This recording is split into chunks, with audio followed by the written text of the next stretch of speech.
is a female sort of thing. Have you ever pushed through? Ever what? Ever pushed your rib through the? Yeah. Because that looks super thin.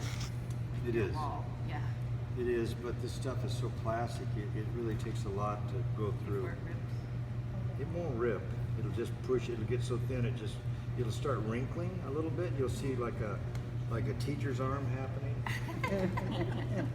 Those teachers.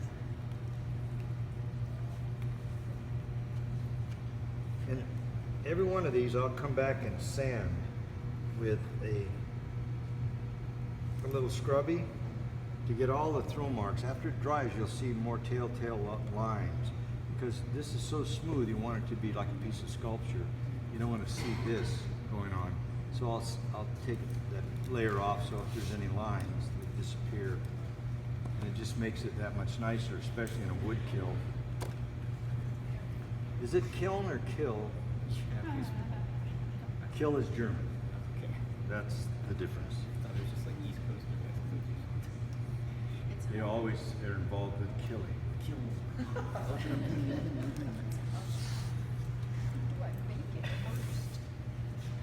that a lot. Frank Boyd and our guys always call it a kennel. Yeah, I got a friend that calls it that. Hey, how's your kennel doing?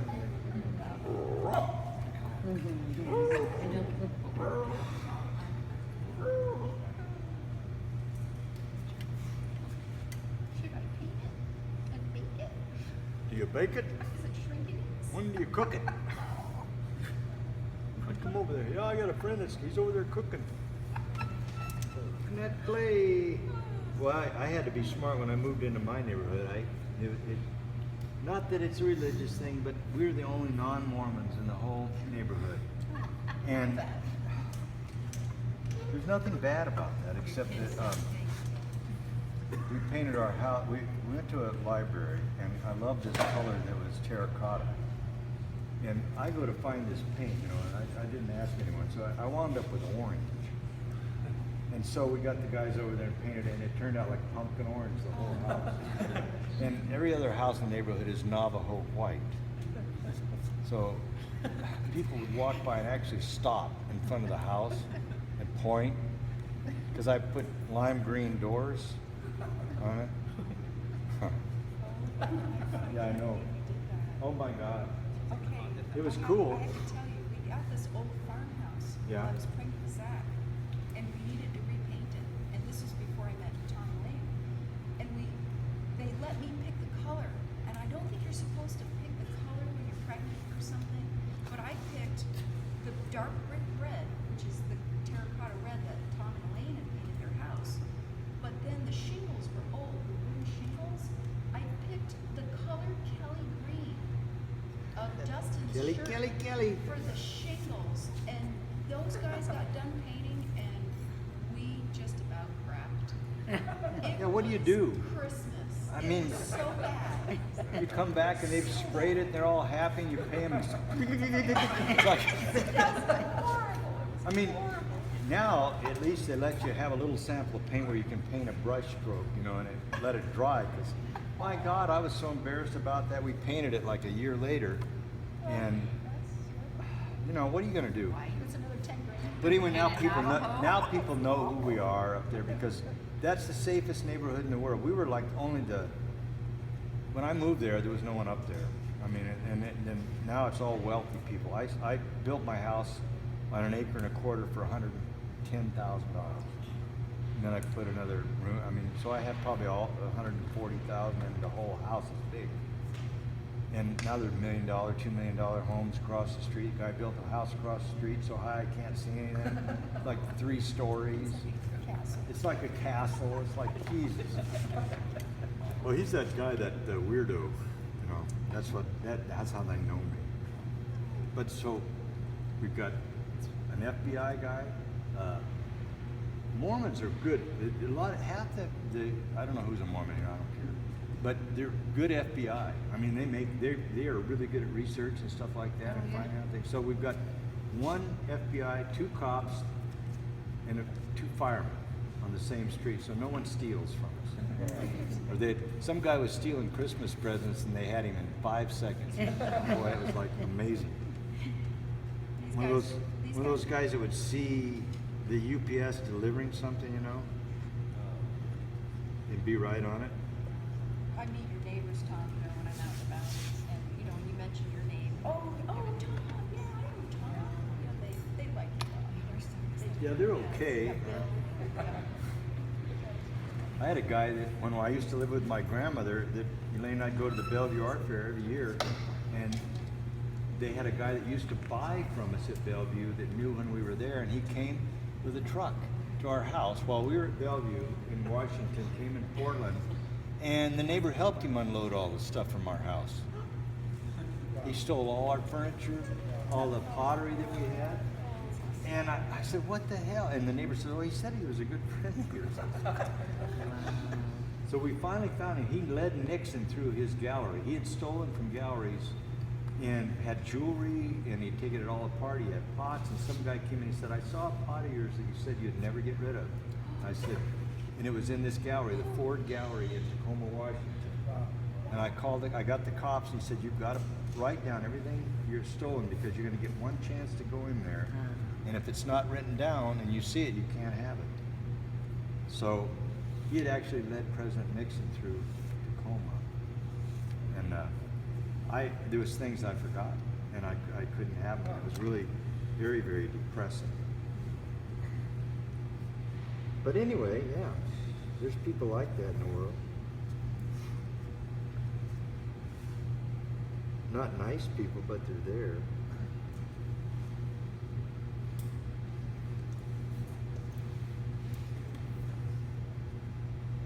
Henderson, where I live, is very unusual. I'd never seen old people going down the town with guns on.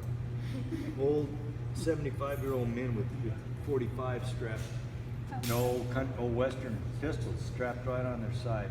Do you think some gangbanger is going to mess with these old guys? Plus, they're nuts and they can't shoot worth a shit. So, they'd probably shoot everyone in the gang before.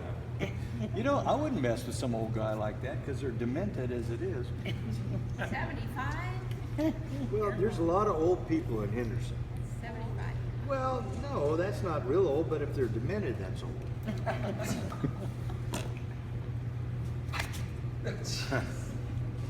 They practice their quick draw in the casinos. Oh, yeah? Yours isn't loaded, ha ha ha.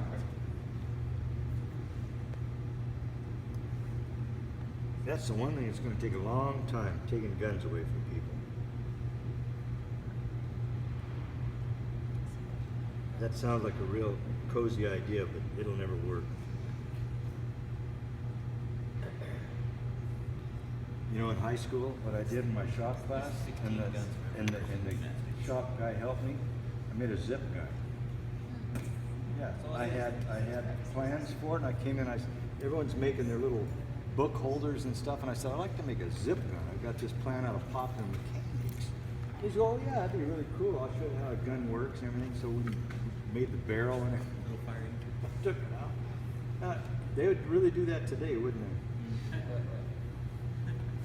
In fact, when I was a kid, I had my bicycle and I carried a .22 rifle in the basket.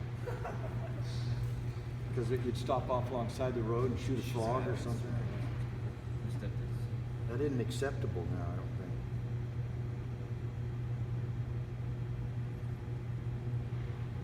think. I mean, I don't see that you can let children do what they did when I was a kid. They're so sheltered now. Yeah, it's called helicopter moms, is that it? Some people won't even let their children walk. Yeah, they won't. Okay, fine. You block away, he's going to get raped. We're talking about high school. It's okay, I know that you're a single mom. It's your only chance, and when he gets 18, you'll be dead. He's going to kill you. From running the roads. I know. Things change in a male's head about 15 or 16. There's things that just turn completely backwards. And boy, once that girl or whatever once that whole thing twists around, there's nothing in the way. Zach's 14, so I this is love her. what's preparing me for what's next. He's trying to prepare you. He's trying, right.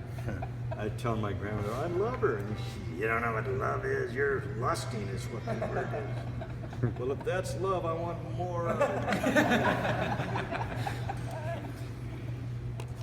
She's just after you. Good. My poor old hippie grandmother, she worked so hard her whole life. I never appreciated her. God raised a kid from 9 years old. That old lady, I wish I could apologize a million times. She was married to an Oklahoma Cherokee Indian, 100% Cherokee. That was her husband, Arnold. Coffee was his last name. Yeah, he had I've only got one picture of him, I never knew him. He had a reservation hat on. They lived in a tent in Oklahoma on the oil fields, and he was a rigger.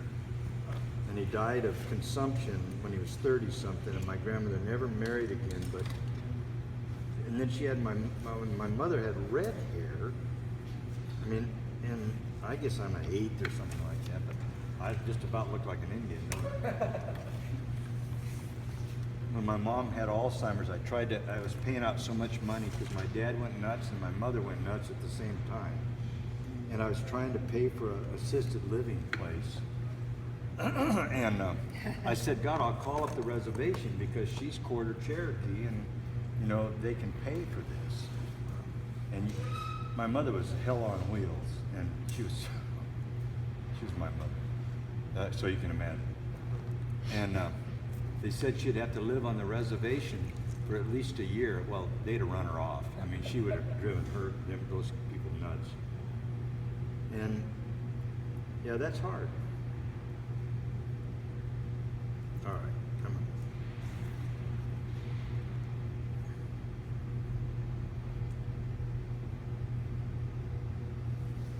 I'm going to actually cut this a little bit. No, I'm not.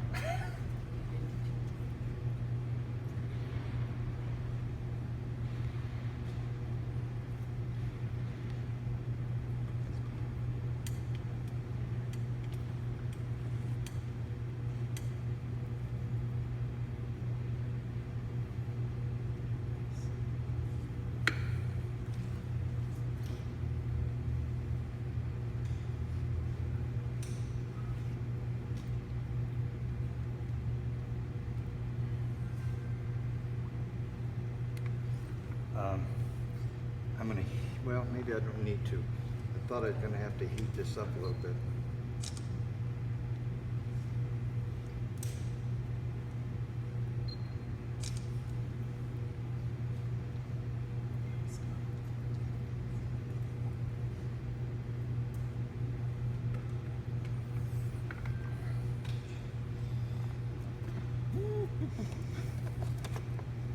Aren't people's lives weird? I mean, potters are the sweetest people I've ever met, most of them. And you can just travel anywhere and call up a potter or meet a potter, no matter where you go. And they're usually pretty damn nice. They want to have you over for dinner or something.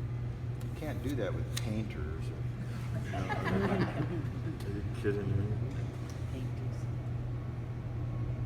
Some painter guy told me, why'd you give up painting for such a Oh, I know, you know. material, such a When I started making pots and I was decorating, they'd say, you're just a frustrated painter. Yes. That's all they could see. You're just discovering your style of painting.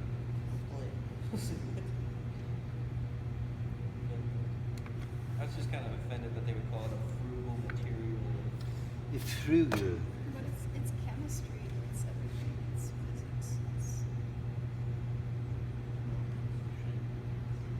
Most versatile material on the planet. Oh, I can't. But you get dirty and stuff. Some people like getting your Yeah, I love it.